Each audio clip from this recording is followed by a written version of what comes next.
Welcome to the Sci-Fi Diner podcast. I'm one of your hosts, Scott Herzog. Good evening. I'm Miles P. McLaughlin. I'm Chrissy Raffensperger. And I'm Dave Sellers. I forgot you were part of the show. I think I'm worried about what you're going to say. And like, we can just off. Don't even give him a chance to speak. Smart. Yeah, man. So tonight we are talking about Akira, which is held. If you are in any way aware of anime and the field that surrounds it, you will know that this is hailed by many as being like one of the quintessential godfathers of the modern anime movement. And so it's one of the reasons we said, let's watch an anime. We haven't done this before. Miles, have we ever watched an anime on this show before? I don't think so.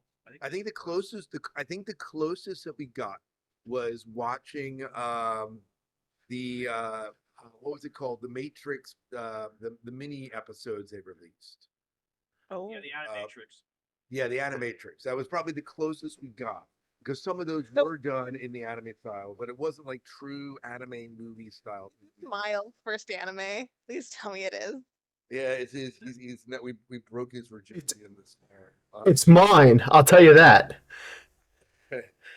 I don't know if I had known that I would have picked this as your very first anime film. I probably would have eased you in like a little bit more. Like I would have suggested like let's watch Princess Mononoke or like.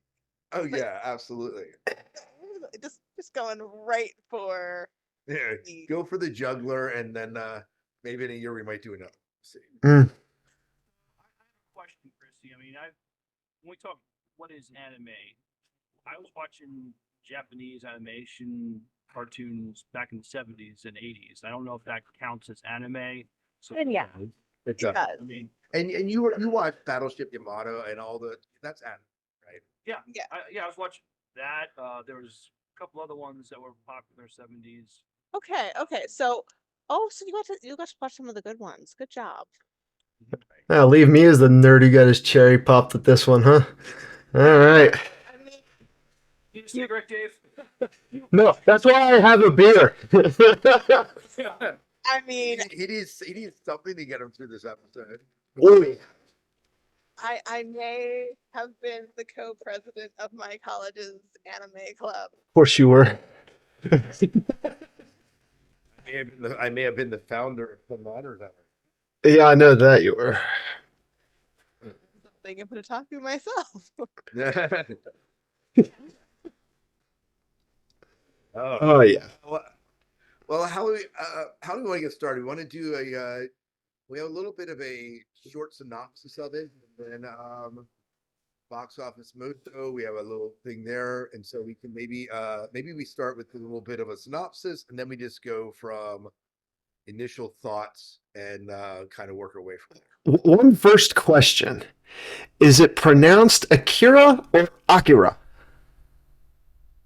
Depends if you're American or Japanese. Okay, that's kind of what I would think. Because they keep saying this word Akira, and I'm like, what the hell are they talking? What's the name of this movie? It's the Same thing. Yeah. Yeah, it really is. Okay. Very good. Synopsis. Our synopsis is in 1988, the Japanese government drops an atomic bomb in Tokyo after the ESP experiments on children go awry. In 2019, 31 years after nuking the city of Kanata, a bike gang leader tries to save his friend Tetsu from a secret government project. He battles against anti-government activists, greedy politicians, irresponsible scientists, and a powerful military leader until Tetsu's supernatural powers suddenly manifest. A final battle is fought in Tokyo Olympiad, exposing the experiment's secrets. There you go. This is an awesome premise. Like, this pulls every little string in my brain, right? I told you, Dave. Yeah, you're not wrong. I enjoyed the premise of this movie. You know, bad government secret agents, anti-government activists, greedy politicians, you know, all that good stuff, and how they're all trying to thwart one another. I love the premise of it. But then I remembered why I never can get into anime. Which is? it's just it is truly not my bag at all. I will say that this is an older anime, and so you do something you do need to remember about Asian storytelling is that it has a different structure Yes, than Western storytelling. very much. And so we have three-part storytelling, they have four-part storytelling, and they don't necessarily rely as much on conflict and resolution as more of the intro development, then the twist or unexpected development turn, and then the conclusion. And so I think that's one of the reasons why sometimes people have difficulty with that. I mean, um, watching this, like I was kind of reminded almost why I fell in love with anime to begin with was because of this different structure and different take on storytelling and what could be a story and what the art form could be. And over time, there's been this very much back and forth between the East and the West of animation as both of them are almost kind of having a conversation. And so for me, it's really interesting culturally to see like where anime was and where it is now and how both East and West have influenced one another in storytelling and tropes so that as you are watching them over time you can kind of see this back and forth of influence, and it's really fascinating just from an anthropological standpoint, but I won't get into that because I could probably rant for an hour just on that alone. Well, and I think the other thing is just know, Dave, that that is a 90% score in Rotten Tomatoes from the audience and a 91 from the tomato meter. So just so you know that critics are not agreeing with you. Just want you to know that up front, Dave. Listen, you're gaslighting me after the last episode, and that's fine because critics rarely agree with me. Okay, that we aren't in agreement. Yeah, it's good. I mean, But love is a little strong. I liked it, but let's yeah. not get married to it. Yeah, Get carried away now. No, so Love not having a spring wedding. so I think Chrissy, you're right. This may not have been maybe the best movie to introduce Dave to anime, right? But I think that arguably anime has certainly impacted because you oh look yeah. at movies, you look at movies like The Matrix, for example, and that trilogy would not have existed without the animation and arguably from Akira, right? Right. Being born because you saw as you were watching it elements of even Matrix light within it. Mhm. Um, and so I think we have to say that this genre, regardless of love it or not, is certainly impacted. But I think the second thing is I could not. I have a distinct memory I'm going to share of Kiefer. Um, when he was 3 years old, he watched the animated Astro Boy, which was anime. And when Astro Boy, spoiler alert, if you haven't watched it now in 20 years, um, but, but Astro Boy died at one point, and Kiefer sat there legitimately involved. And so there's a impact that emotionally that anime can have. Akira did not make me cry, but there have been anime that have made me cry.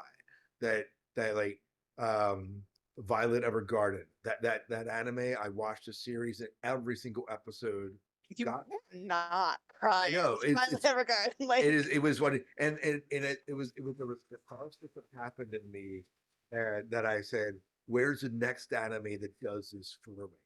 And I've not found one. That was I think was probably the most powerful animes for me. Um, I should say the movie Your Name came close because I do like that movie. That would have actually I think been a better movie to introduce you because it has some time travel in it. For Miles would have liked it. So Miles perk up when I said that. But yeah. So, anyways, this is my defense of the anime genre, and I think Chrissy, you're right in some ways. We may have started Dave off a bit harsh into it. No, no. Let me say that George Lucas sued the creators of Space Battleship Yamato, saying they copy on him, but when in truth, they were like 3 to 4 years their project was before his project, so he thought they were copying him, and no, they beat him to it. I mean, it's not the same. He just thought that they were stealing stuff from him, and so it's like no, they were ahead of him by a long Well, time. Yeah. and I don't think people realize how influential this film was. It completely changed the landscape of just anime, like of anime. It completely changed the landscape because this is the one of the films that really introduced anime to Western audiences, and it has so influenced all the science fiction genre since. Like you can see it in The Matrix and Marvel Spider-Man and Stranger Things and like Half-Life, the Half-Life series, like anything cyberpunk came from this. The it was there was one of those opening scenes when Kanata is like sliding in on his motorcycle has a specific name, Akira slide, like because of how imitated it has been. So it may not be the one that I would introduce a modern person to, but this was the film that introduced anime to the West. Yeah. And I'm not dumping on the thing or anything. It's certainly just not my style of storytelling and all that kind of stuff. But when was this made? Late 80s, early 90s? 88. 88. It was made in 88. In what's known as the golden era of anime. Yeah. And animation and cartoons all together, because the minute I started watching this and it started rolling around, I got such classic 1980s, early 90s G.I. Joe vibes just from the animation itself. And that pulled me in. Also, when Disney had its Renaissance, Yes. Renaissance. Yes. You would have had like Lion King. Yes. Oh, So this is even before that. I mean, this was, yeah. yeah. So you have this along with the Disney Renaissance happening, which coincidentally enough, Disney is one of the main influences of anime. So when I say that like anime has this kind of conversation back and forth with the West, this is kind of what Yeah. I mean is you wouldn't have anime without Mickey Mouse. Right. Right. But you wouldn't have modern science fiction, fantasy, all of that without anime. And so to like, it's one of those things where it's kind of like how, you can go ahead and you can read lots of like, I'm just gonna sort this out here. Like you can watch if you read like lots of like different vampire, not too much vampire romance, for not too much Twilight, just vampire novels, right? So, like fantasy stuff. And then you go and you read Dracula. You're like, oh, this is where all of this came from. This is why it sucks. This is a seminal work. Right. And I would say that Akira is a seminal work because I hadn't seen it before this. And when I watched it, I was like, oh, this is where all of this came from. And so it really put like a lot of films and things in context for me. And so if I go back and watch them, I'm going to enjoy them even more because of this film. That's good. Yeah. We know, and go ahead, Miles. Let me ask you guys, what streaming format did you watch it on? I watched the free version on YouTube. Yep. Yeah, I watched it on YouTube. It was fine. Yeah, same. Mm-hmm. Okay. I was watching a review on it, and it looked like the review had clips or a version that was remastered because it looked a little cleaner than the one I had seen. Oh. This was probably the original one that was shown back in '88. Right. Yeah. Right. American Yeah. dubbing. The other thing to remember is that much like the 80s Dune, where you had to take a large work and condense it down, this was taken from a manga that was condensed down. So there's also like lots of like beats and character development and things that were just missing because they like smashed the first half of the one volume with the last half of the other volume that hadn't even been published yet and just kind of went choom, and then put a bunch of messiness in the center. So, I also think that it just suffers from that from a film perspective. So kind of like how, you have the vast difference between was that the 80s Dune and the one that we just got? Mm-hmm. Granted, David the 80s, Lynch. Yeah. Mm-hmm. and the 80s Dune has, 80s problem. But still, you do have some limitations just on time. I think if they would make it now, they would go for a 3 hour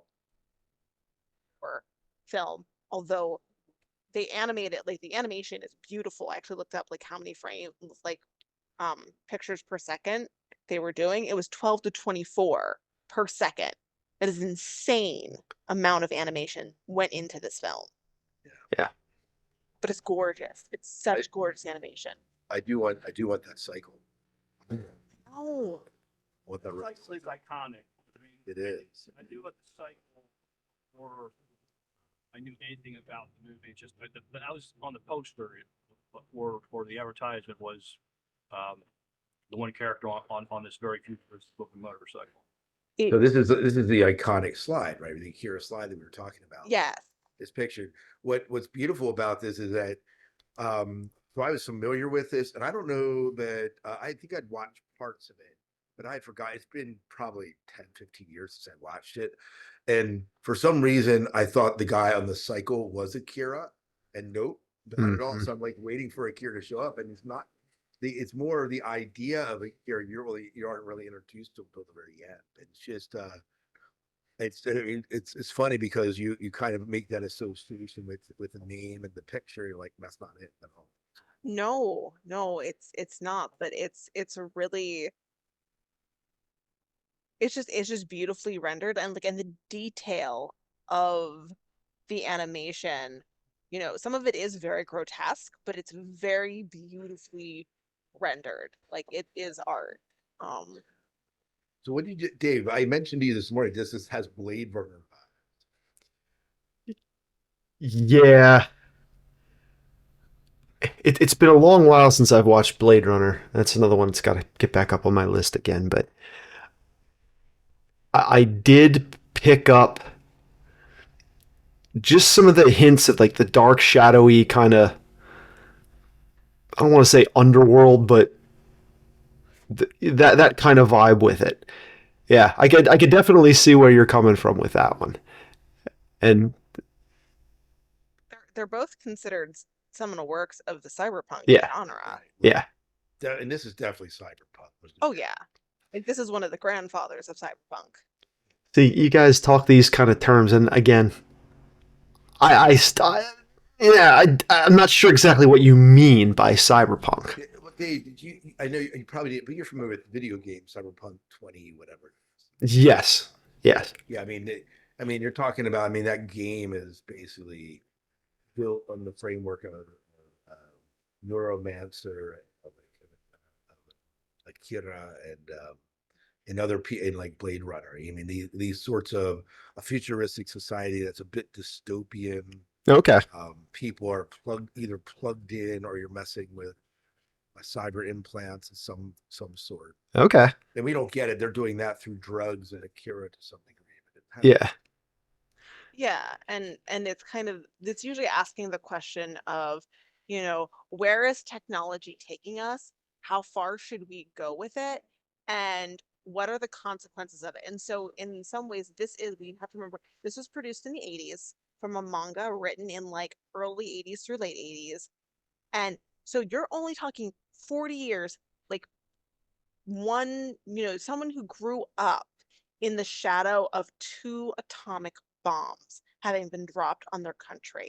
And it wasn't until the 80s that the Japanese really started their economy, their country really started taking off again and really having been rebuilt. So part of this is based very much on that history of the question of we are playing with powers as humans and we're not ready for them. And that's one of the themes in this movie is, are we ready for this kind of power? If you give, there are some, like, there's a couple like throwaway lines. If you blink and you miss them, like you're gonna be very confused for the rest of the movie. One of them is when she said, if you gave an amoeba the power of a human, an amoeba just devours. It's just what it does. So it's like we have given the power of gods to a human. What do you think that's going to do to a human? the human's not going to go off and be a god, be a nice benevolent thing. It's going to go and do what humans do on a god scale, and that's what you're seeing in the plot at that point. Yeah. Is you're seeing a teenager who hasn't had the greatest life, who doesn't have good role models, isn't in a good group, and is now given the power of God. What do you think he's going to do with that power? Yeah. And that's what you're seeing. During one of those towards the end there when the three kids are getting inside of the mind of Akira. At least that's what I took it as they were doing. I'm assuming I'm correct. And they brought out like Akira in his human form in that little matrixy vision thing. I got such vibes from like V'ger, like Star Trek motion picture V'ger, when I'm watching this. Like this machine that has taken on this human drive and create and desire to find its creator, and now you're getting inside of this giant Jabba the Hutt tentacled looking blob thing and connecting with the human that's still there. I'm like, huh, that kind of reminds me of that. I don't know how accurate that might be, but that's what I pulled out of it. I don't know. There's a, yeah, there's a lot of different interpretations of the ending that I've heard over the years. Oh, I'm sure. So yeah, I mean, I thought it was interesting that like someone mentioned that, he takes on this grotesque form, but if you look at it overall, it looks like a baby. Like he becomes almost like he is a giant baby, in that form. Is a giant blobby tentacle thing like a staple of anime too? We won't talk about hentai. I'm not going down hentai right here, okay? It's an art form, okay? No. I have made my stance on spiciness very clear, which is I'm not having any of it. Look, I know nothing about this genre at all. I mean, the reality is there's you see that even like the whole tentacle thing, right? You see that in the Matrix, right? The way the squids, the machine world is even drawn. I mean, so you see the influences of that drawn into that sort of battle, and I think it's many times a manifestation of the grotesque, the demons, and it's a representation of humans. I think many times, and they just take on these kind of tentacle creatures that are terrible, right? These monsters that are a part of it. So I don't know. You see that in Princess Mononoke when You do. when you have like the corrupted god boy. Right. He comes and he's basically, you have all of those black tentacles coming out of him. So I definitely think that it is probably a visual sign of corruption. Yeah. Like I just like until you said that, I was like, actually, now that I'm thinking about it, as soon as I see that in an anime, like I know, oh, that thing is corrupted. That's Right. a bad thing. It's evil. Like it's like a representation of the evil. I mean, you take that, we haven't talked about it, obviously, but I would argue that even in there, it's a corruption of Right. evil, and it's a so it's a violation of people in that, and it's part of the grotesque. But anyways, I think that it's just an interesting thing. It's certainly one of the more disturbing parts of the movie. That is the grotesqueness of the ending. Yeah. Yeah. But And I will. So this is what I got from the Tetsu character who gets these powers.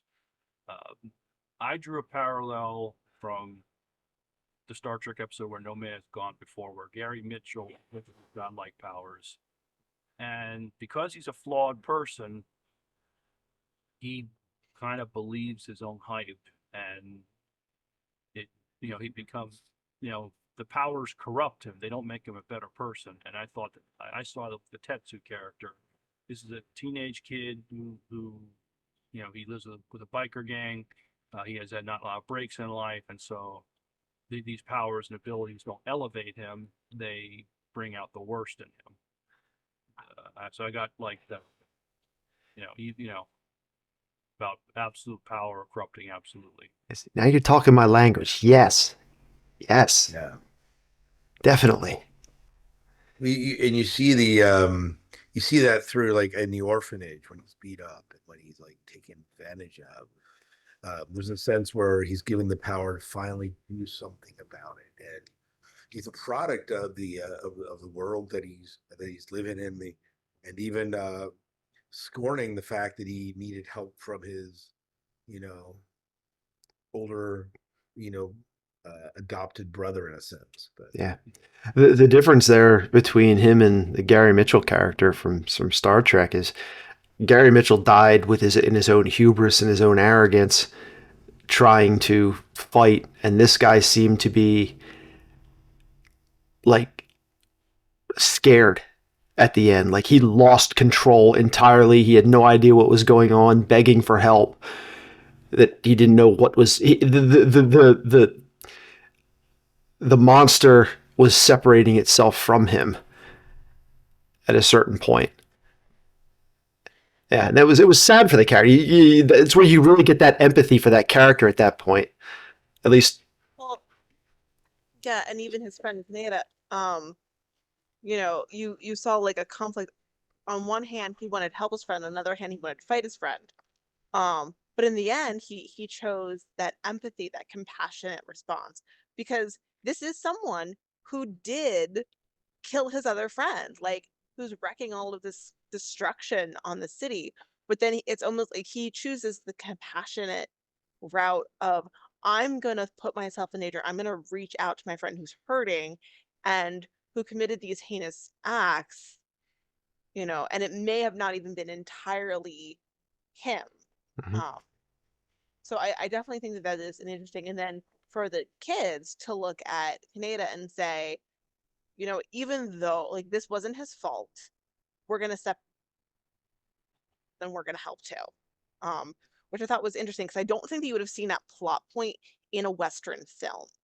And I think that's one of the reasons why I like anime is because you do see some of these different responses that are still very like human. They're human responses.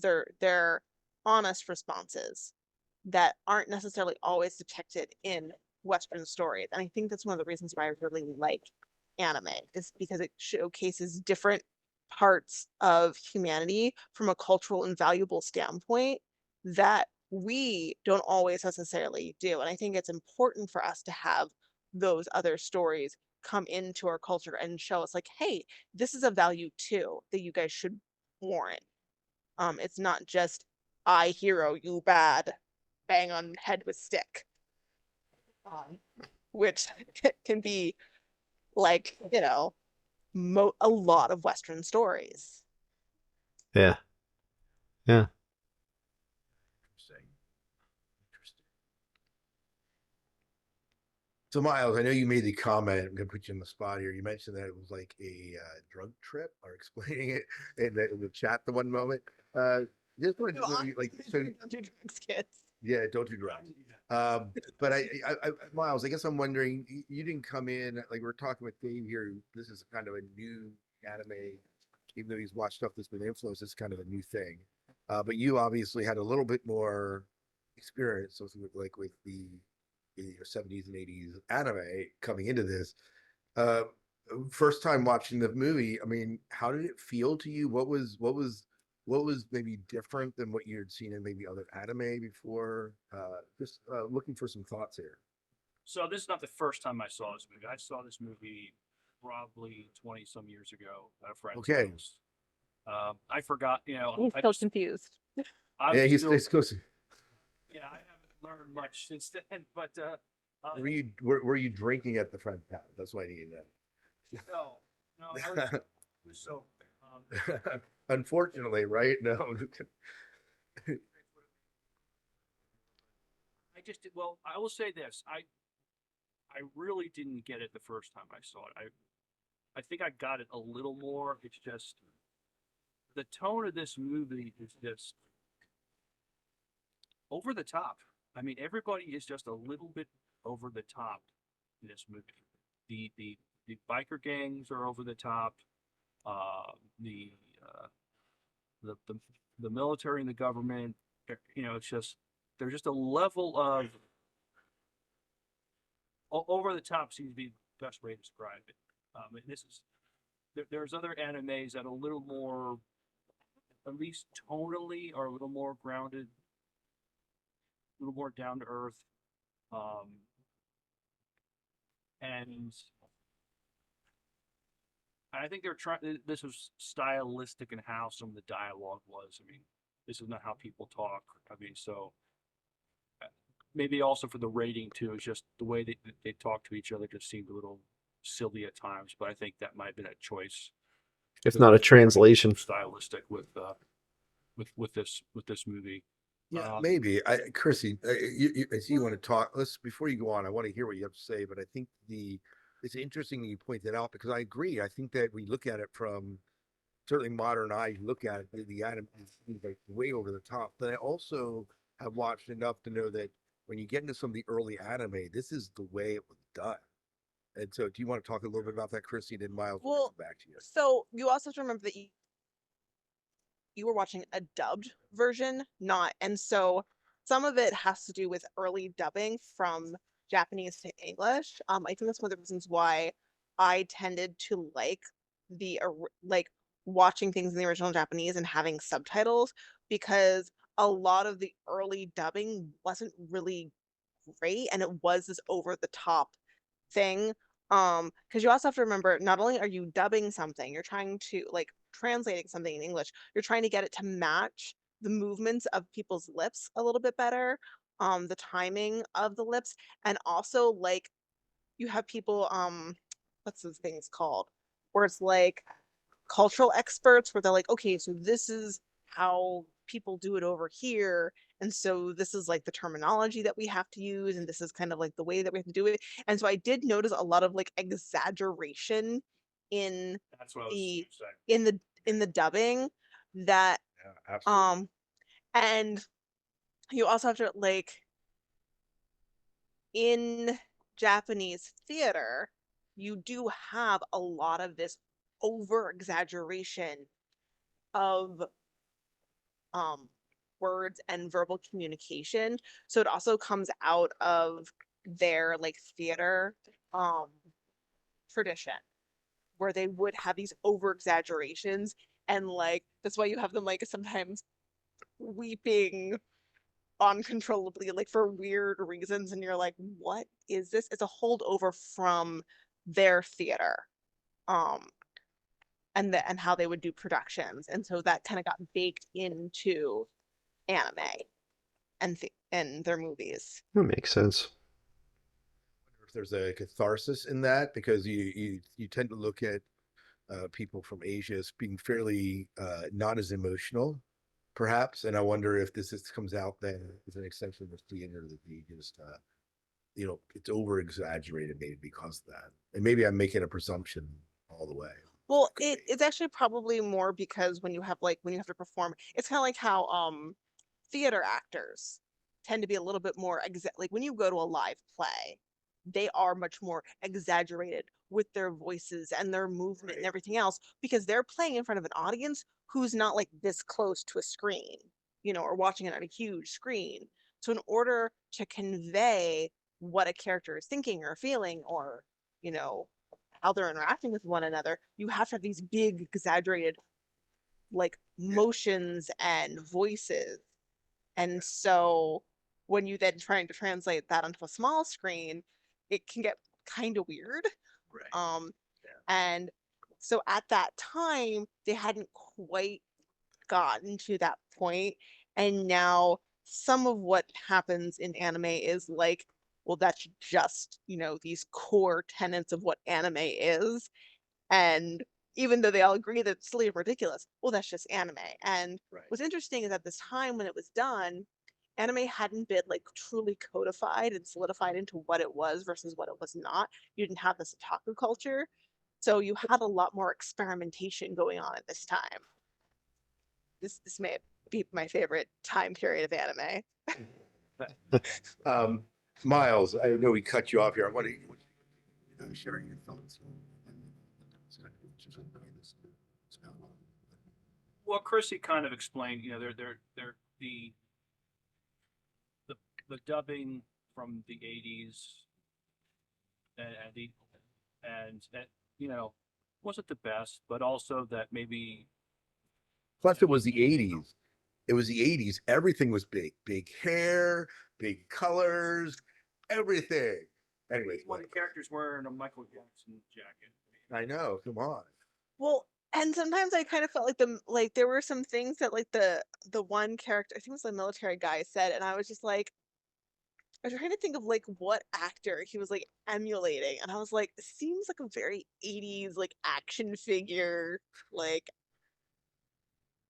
Arnold Schwarzenegger minus the German accent kind of a vibe going on here.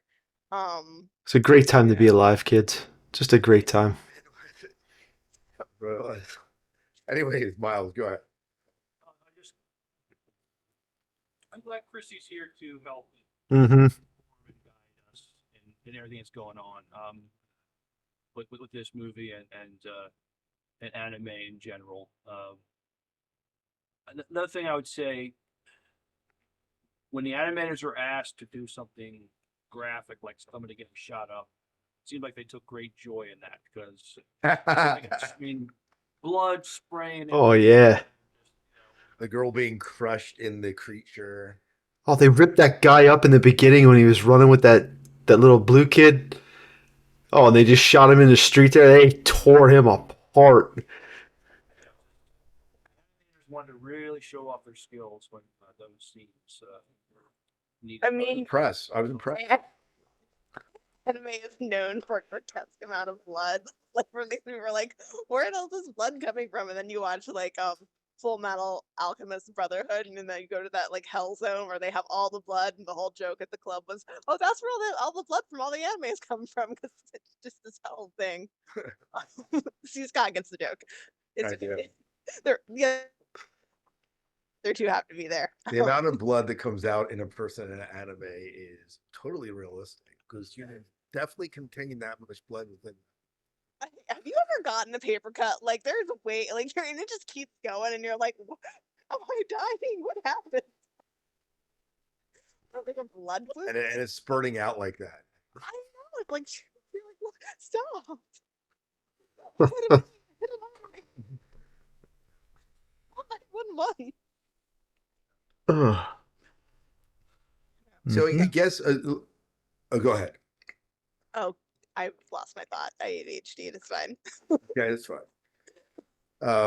So looking at this movie, like there's obviously memorable moments kind of stick out. Like we talk about the sliding cycle, it's kind of the quintessential. But the thing is, even though that's like on the jacket, it's really not about the motorcycle. It's the motorcycle, pun intended, is a vehicle like to tell the story for them to get around. There are biker gangs in this post-apocalyptic world, and I think sometimes the extremeness that we see in the characters is in the fact that there really is minimal in the way of law. There is law. There's obviously a military, but even then, it seems like there's competing militaries. Um, they're relying on each other. There's a cabinet of supposedly corrupt people, including the potentially the most corrupt one is a really fat guy that's trying to stuff all the certificates into a suitcase and escape with it and dying from a heart attack. He's like the quintessential like corporate greed fat guy, right? To really kind of illustrate this. It was interesting to see how they kind of delved into that, and these became caricatures of the themes that they were kind of trying to explore. Well, and then it's like shown again, these are like Lincoln, you miss the moments where it's like he was the one funding the resistance group Right. that was trying to cause all the problems and also pushing the Akira cult. So like you see you have this corrupt politician who's pulling the levers, as it were, of the population to try and get what he wants in order to manipulate. Where do you think you got all that money from? It's from, I mean, he's funding these different organizations to fight against each other and to kind of create a business, military industrial complex as well. Were they ahead of time there or what? Right, Oh, right, The Wait, Japanese knew what they were doing. right. Well, there is something potentially prophetic, if you will, about just the way do we manufacture stuff in order for us to continue to thrive, get wealth, etc. It's an interesting thought, kind of as behind it. so what exactly was Akira? Akira was so again, this is all blink if you miss it. Yeah, Um, exactly. so and even the premise of them saying, "Oh, there was a nuclear bomb dropped," that was not a nuclear bomb. That was Akira. So in the 1980s, this is why I said like, "Oh my gosh, it was so strange." This actually took place. Go ahead. Um, so in the 80s, they were trying to do experiments with ESPers, and they had this boy, Akira, and he at some point manifested all of this power and kind of caused what looked like a nuclear explosion, but it actually was not. And so again, you have this kind of throwaway line of is this another universe? And so he actually was able to take himself either into another universe or another plane of existence. And so becoming like almost like a godlike thing in that other plane. Right. And I'm pretty sure the Esper kids that you see in the flashback are the same Esper kids in 30 years later, which is why they are the weirdest, oldest looking kids that you can find. Now, I don't know how they managed to not age, Got that but Benjamin Button syndrome or whatever. they were Right. aging backwards. They just were like Stop. aging but still being young children somehow. I'm not really sure. Physically mature. Yeah. Yeah, they just It is interesting in that the whole ESP experiments. You know, this is of course stuff that they were doing with like LSD coming out of the so the whole drug. Yeah, man. Not totally unconnected to people thinking that they could see things. The idea, I mean, they're being questioned about seeing the future, and there's clearly some drugs involved as far as um, involved in kind of getting them to the place. And so I think that they're certainly building a references of that culture and some of the experiments that were done in the 70s and early 80s. yeah, so that's who Akira was. And then after the explosion, they were trying to figure out like what happened, couldn't figure it out. Cryogenically froze all of his parts and then stuck them in, I guess, this government facility that then was covered up with the Olympics complex. So that's who Akira was. And then they're able, so when he's out of control, can't control his abilities, the three Esper children basically pray somehow to him, like somehow connect with him, bring him back so that he can then take Tetsu. No, I guess his name wrong. That's okay. Tetsu, yeah. Tetsu to I guess alternative plane to help him be not a jerk. Um, and so you see both flashbacks of Akira, but you also see his childhood. And so in some ways, you could interpret it as he's coming back helping to heal this pain of this hurt, innocent person to then not use his abilities in a very negative human way, but in a positive way. Which is why you have earlier in the movie, like big people like you are meant to have these powers. Like, innocent kids who aren't yet given into, the greed and the corruption and the malice of an adult, you know, aren't meant to have this ability. So you Japanese have MK Ultra. Got it. yeah, Nice.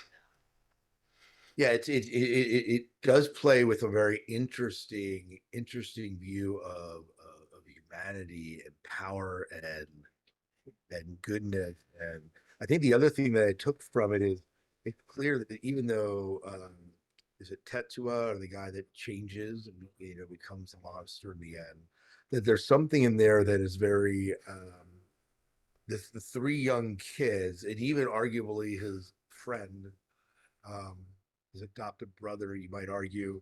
Like, there's people like running away at the end, and they're running toward.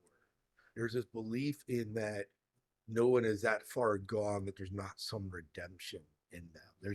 There is a redemption arc kind of hidden in this, um, and whether or not he's actually redeemed, we can maybe argue that point because the movie's not real clear on what happens. All that they're all just that they kind of ascend to a different plane, right? But there is a sense of pursuit of this person, even though he's doing terrible things, is not completely. And I find that interesting. Makes an interesting character. Just like Anakin Skywalker, he even had the robot arm like him too. I know. Look, that's where Lucas got it from. I'm telling you.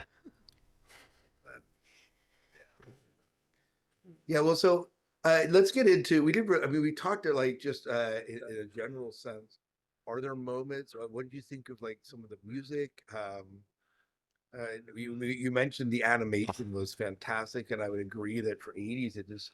I'm not sure. Like, I often go back to like '80s cartoons and look at some of the modern animation techniques. I'm like, well, maybe it doesn't quite hold up when you're looking at modern animation, but for the time, and sharp looking. But let's just do a little bit of a round here, talking about what stuck out to us um, in those regards. Well, the music was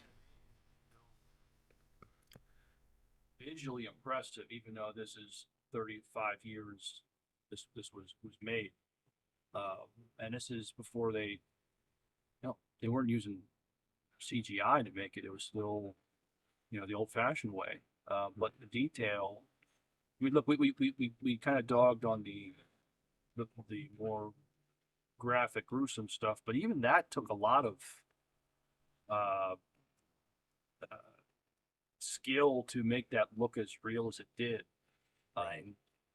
The scene where Tetsu makes himself a cybernetic arm, you see all those small intricate pieces coming together. Um, that is still very impressive now. I mean, Right. it's so what they achieved a lot with this movie. I mean, I could go either way with the story and the tone, but as far as the visuals, I mean, the visuals are stunning. yeah. The music was very very 80s. Like Absolutely. if this was made in the West, when he's riding in on that red motorcycle trying to get to Tetsu or whatever, the only thing I heard in my head was I need a hero. You know, it would have been perfect if it was made in the West. Yeah, I really liked the music. I felt it was still very authentically Japanese. Mm-hmm. It felt very much like the old Japanese films that I had been watching. Um, and yet it had that 80s feel. I actually read that it was done with traditional Japanese instruments and synth, but they reprogrammed the synth to be within the Asian scale and not within the Western scale. So even like the music itself was like kind of a brilliant experiment of East meets West. And I loved the music. I would probably listen to that soundtrack again. Yeah. Definitely good music. I mean, I felt that the music played in with the vibe of the entire movie, and Mm-hmm. in that regard, I liked it. Um, I thought the main guy in the red cycle like just was well done. Um, they had the token female character among all the male dominated characters as far as the cast goes. So, except for a few friends, but as far as central characters go, and the guy having a terrible time trying to pick her up throughout the movie, which is kind of funny. It was because she It's was like, it was so funny because she was like, why are you trying to pick me up right now? I have a resistance to run over here. Like, right. Yeah. Right. what is this? Right. Like, Uh-huh. But but in a lot of ways, so it made it funny and humorous. But in a lot of ways, if you grow up without parents and without someone to teach you how to treat people of the opposite gender better, it doesn't make it totally unrealistic. At least in my opinion of it. But You've watched more teenagers than I have, so you probably have been. I fortunately and unfortunately. You're like, oh, shoot, it's like, no, this is not how to pick up a girl, dude. Stop. Yes, Doc. So there's a couple scenes in here that I think if this was being made today, they would have not have done. The opening scene, we see the guy running with one of the augmented kids. It's being chased by these two German shepherds, and he shoots them. I think in this age where we don't want to see animals killed on screen. I think they would have ixnayed that one. They would either just, if you would have shot it at them, you wouldn't have seen, the dogs go down. That was a little disturbing for me. I gotta have to confess. And there's the one scene where Tetsu's girlfriend gets grabbed and her, yeah, I assume these are teenagers, and so seeing her get assaulted like that is they would have ixnayed that, and rightfully so. So this was the '80s. Sensibilities were not what they are now. But I think, I think stuff like that would have be different if they would have made this movie today. Yeah, I might have rated it differently. Yeah, rated it differently. Yeah, them dogs getting whacked was I think, like it just shows a little bit of frontal nudity. Like we don't see there's the assumption of it. I'm actually going to say that I don't know that the Japanese would nix that. Yeah, I don't, and I'm not sure that I would. I think I'm aligning more with you, Chris. I'm not sure.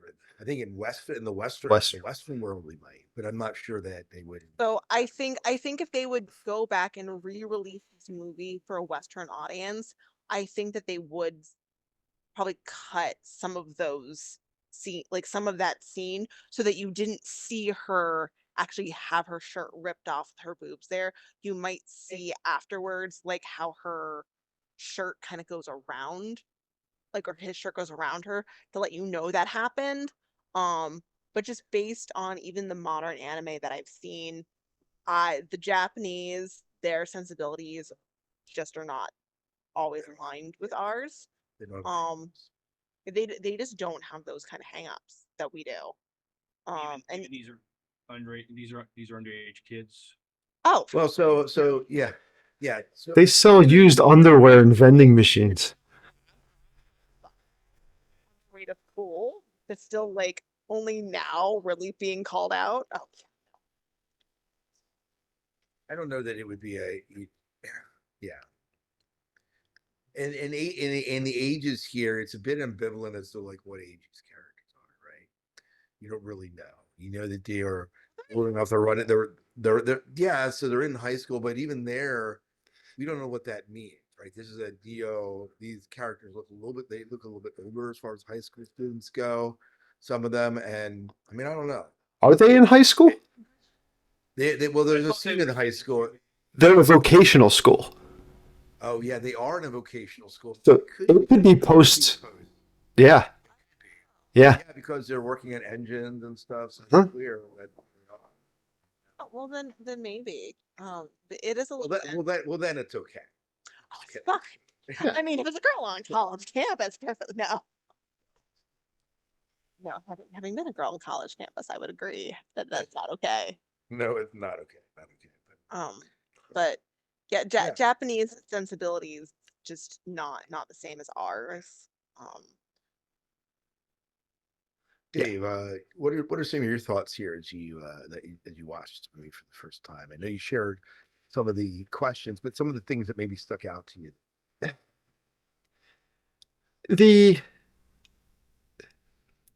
Again, the entire premise of it really stuck out to me, and the fact that it was pretty evident throughout the whole thing there. Like there wasn't a lot of hidden kind of plots and subterfuge as far as how things were going to play out a lot throughout it, which was nice. I mean, I'm used to the twist at the end and the hidden surprises that pop up throughout a movie or something, but that really didn't exist in this, and I was perfectly fine with that because again, this was my first real anime viewing, and already going into it, I was biased against it anyway. So the fact that I didn't have to sit and pay attention and try to catch the hidden things, like I missed the girl getting her shirt ripped off and stuff. I must have looked away and been working on cooking dinner while that was happening because I missed that entirely. It was quick. Yeah, Very quick. yeah, I missed a lot of that entirely. But no, I didn't hate it. I didn't hate it. It just wasn't my thing. And for a while in the beginning, I wasn't sure if I was even going to be able to make it through it because the first act I was kind of bored, but you know, stuck with it and it picked up and it paid off. I'm glad I did. But yeah, I mean, as far as things that stuck out to me, I mean, it was hard kind of sometimes telling the difference between the characters, especially if they're whatever outfit they were wearing was covered. You kind of lost track of who's who, especially if I'm not really paying attention. Because again, like animated characters, they're all the same hair color. I mean, except for the guy who looks like he's off of like a Yu-Gi-Oh trading card or something at the end when with the frizzed out black hair and the red thing around his top. I mean, it was a They see the influence. oh, yeah, definitely. Oh, and that I think is one of the things that spawned the Dragon Ball Z. That's it, Dragon Ball Z. That's what I'm thinking of. Yes, Yeah, that. yes. So like that's what I say. Like when I watched this and I was like, oh, that's where that came from. Oh, that's where that came from. Like literally, like half the movie was just me going mentally going, so that's where that came from. Yeah, you're recognizing and you're pulling the ties. I'm looking at going, I saw this son of a gun before. Where the hell does he look so damn familiar to me? Like listen up all the time. I Yeah. all the other animes, and so when I say it's a seminal work of anime, it's a seminal work of anime. That does not mean that it is my favorite. That does not mean that if someone says, let's go watch Akira, I'm gonna be like, yes, let's do this. Someone says about Princess Mononoke, I will cancel whatever plans I've made for that night. Like we're gonna go sit down with Princess Mononoke, let's do this. Um I will do that for Masami Miyazaki film. I love those films. Yeah. But and like I said, I wouldn't pick that as my introduction to anime for most people nowadays, which is interesting because it was the introduction of anime for a lot of people that kind of spawned it here in the United States. See, I'm a just dive in the pool kind of guy. Just rip the band-aid off, just dive right into it. Put him in. Yeah. Yeah. Get deep right away.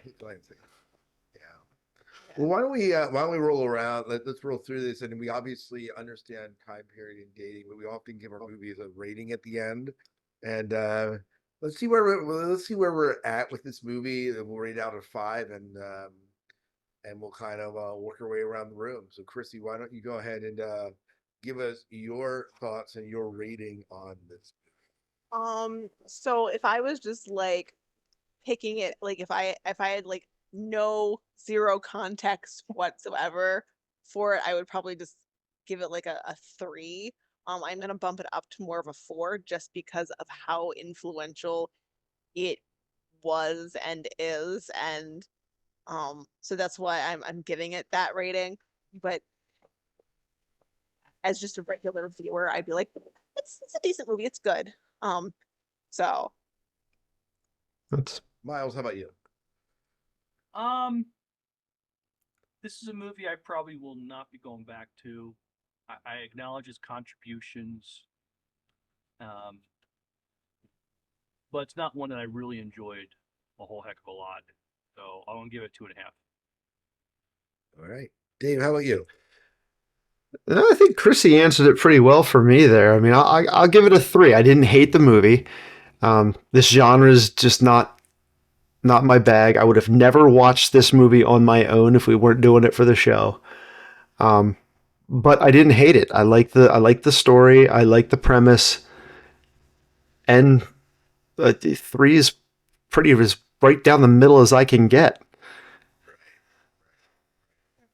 I will also say cyberpunk isn't like my favorite genre, so Yeah, and I would say that even about like Blade Runner. When I watch Blade Runner, both the old and the new, it kind of carries that same sort of weight for me.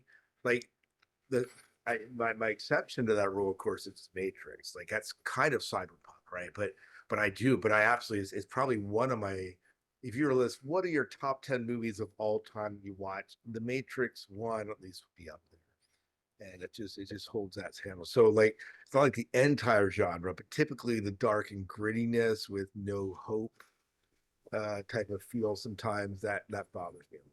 Mm, yeah. I love that. But, I will say that I do feel like this movie ended on a hopeful note, because it really is, when you look at it, it really is about society's people still trying to rise up from the ashes of like a Holocaust, which is what Japan had to do. So, also also kind of like looking at it from like where it was, the time, the culture, all of those things is what makes me rate it higher than just if you gave it to me in a vacuum, I'd be like 3, I guess. Like, you know, Yeah. um, but it's not like cyberpunk isn't always like my favorite genre. Um, I prefer my cyberpunk with a little bit more mechs in along if I'm yeah, gonna get like super philosophical at the end right, and like really explore things like Telecom, I'm like all there about that. right. Which is the other thing, but that would have been a long anime series Would have to been. make poor Dave watch just I don't know that we would have gotten through it. What about you, So yeah, Scott? yes, yeah. So let me answer this as well. So, having gotten into anime early on and then watching it through my experiences with the anime club and watching a wide variety, um, I acknowledge this as being kind of one of the godfathers of anime, and when I look at it, like but I'm also like with Miles, like I don't feel like I need to go and run back and watch Akira again, right? So watching it and looking at the way it's influenced modern pop culture, I would rank it at least a 4, right? But if I rank it on pure current, Scott enjoyment right now, it's probably not a movie that I would sit down and say, "Hey, Miles, come over. We're going to watch Akira." Like it just doesn't. Like I don't know that it would just work that way for me. It's not. There are other movies that I have a lot of other movies I haven't watched that would take precedent over watching this. Um, although I do like it better than the whole Crystal movie that Dave made as Ah, come on. well. Yeah.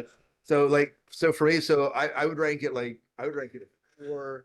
Then doing it modern, maybe like a 3, 3.5, a little bit lower because again, it's good. It's not bad. The animation is good. The music's good. Um, there are, if you pay attention to every single detail, it does tie together. It's a decent storyline. Um, and obviously, I think for people watching this when it came out, especially in Japan, they're familiar with the Akira series. We're probably going ballistic and filling in all the gaps that we Westerners who didn't read this series were unable well, to do. So, and it was put out before the manga was finished. right. So now I will say it was written and directed by the same person who was writing the manga. Right. So, and the ending of the movie heavily influenced the ending of the manga. Right. Right. So Yeah. it's it, Yeah. it wasn't a Game of Thrones kind of situation where they had no end plot and just decided to go write themselves very expensive fan fiction. Um, Which is fine because we still don't have book 6 or 7. But at this point, it's going to be another Robert Jordan where he's going to die before it someone gets else has finished. to finish it. Brandon Sanderson will finish it. We all know that. Like, he probably already has the notes. He's probably already working on it. He's probably already gets. He's probably ghostwriting the darn thing and sending George R. Martin the like, here's your finished product. I finished it for you. Good job. Oh my. What Very do? good. Well, we would, as we look to close out the episode here, our episode here, would love to hear your thoughts on Akira, and follow us on Instagram, hit us up on Facebook, and where else, Dave? Is that about it? Facebook, Instagram. Facebook, Instagram, X, Twitter, whatever you want to call it now. We don't do much on there. right now, Okay. but we do have an X account. You can certainly follow us on X, but Instagram, if you want to actually be in communication with us, hit us up on Instagram, and you can always email us at the sci-fi.podcast@gmail.com. Yeah. That's it. Just ask Dave for Lou. He's told us so. Yes, we do. And we would be remiss if we ended this episode without mentioning this. Next weekend, February 9th through 11th, at the Doubletree in Pikeville, Maryland. Join us there for Farpoint 31. That con is coming up. They've always been really good to us. Absolutely. We'd love to see you guys get out there and check it out. You got Tawny Newsome, who plays Mariner in Star Trek Lower Decks. Jay Lee, the engineer from the Orville. Cal Dodd, who does the voice, I believe, for X-Men in the X-Men animated series. Wolverine in the X-Men animated series. And Aaron McDonald, who's a science advisor in the Star Trek universe, is going to be there as well. So come on down there. Check it out. They'd love to have you. We'd love to see you. We'll be there. A bunch of us will be there Saturday, and then Miles, are you going Friday too? Okay, so Miles will be there all 3 days. I'm coming down with Dave on Saturday, it looks like. Yeah. Coming to this con. No, we've been having staffing issues at the shelters. So we're in the process, like, so we just got a new shelter manager and she's in the process of hiring people, so I don't expect this to be an ongoing issue. It's just like we're still starting up everything at the new Absolutely. center. So once we have it as a well-oiled machine, I'll probably feel a little bit more confident about gallivanting off to other states. Knowing what's going to happen is like the night before it's going to snow, and Dave's going to bail because he has to clean the entire school. Don't jinx me, man. I swear I'm so freaking done with this crap already. Shovel. No one will know the difference. It's fine. Yeah, make the rest of them pheasants come in and do it. I'm sorry. Put one of your robots outside with the snow thing on and having to. That's or the, Roomba. No. I saw that they have those for lawn mowing. Why don't they have those like a little Roomba for the snow? because it would never work. Do you know how big? Do you know how big that thing would have to be able to move 2 inches of snow? Because it's not just the 2 inches on the ground; it's the feet that you pile up when you try to push it and move it. That thing has to be large enough and powerful enough to be able to do it. A physics math challenge. I think you did. Yes, I did. I heard that. Okay. You know, if we got the animators that animated Akira to do it, they could devise something that would absolutely work and make it seem totally realistic. Except for all the tentacles. Yeah, exactly. The tentacles help move the snow. I know. Come on. Right. That's what flamethrowers are for. You put flamethrowers on the front of. It's gonna be fine. Few students might get burned. If that's a sacrifice, I'm willing to. That's their dumb fault for getting in the way. Look, I have been after them for years to get me one. Yeah, exactly. Exactly. So I think the school board, when they have budget meetings and they're like, what this flamethrower for, are going to have trouble getting it past the taxpayer. Just saying that, Dave. Nobody shows up to them board meetings. But there are cantankerous old folks. There's some kind of flamethrower at his job, and he also was a custodian at a school. Hey, who is it? He did it. I'm pretty sure that there was a flamethrower story. All I need is the hookup and a propane tank, and I'm good. Or maybe it was that he was trying to tell the person that he needed the flamethrower to deal with the bees. Yes. Yeah. Well, that too. That's what Dave can tell him too. Yeah. Yeah. Well, I mean, you get two experts in a room, and both of them are saying they need flamethrowers to do their jobs. Who are we to argue? Exactly. Absolutely. Exactly. It's all block and brick. I'm not going to burn the place down. I mean, yeah. All right. Well, let's wrap up the show before we get too more. But hopefully, we'll see you at Farpoint coming up. we'd love to hear your thoughts on Akira if you watched it, and we'll share them on our next show. So I believe that's it. Miles, why don't you take us out of the show? All right, till next time, good night and good luck. We'll see ya. Leave your tips on the table. And go boldly.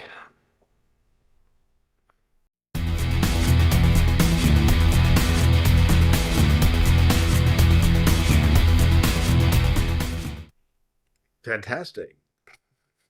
Oh, I think that went well, and I think it was very it was much more of a cerebral show. It was less analytical of the actual movie than talking about the concepts and things.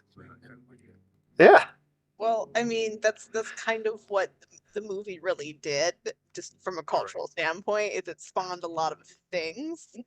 And it's kind of more of I hate to say it's more of a cerebral movie, but like it lends itself to a lot of analysis.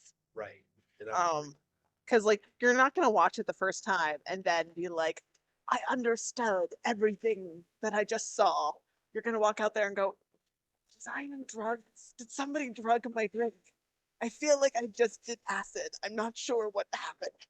There was a lot of stuff. It was bright and shiny and I liked it, but I'm gonna go watch it again so I can understand it.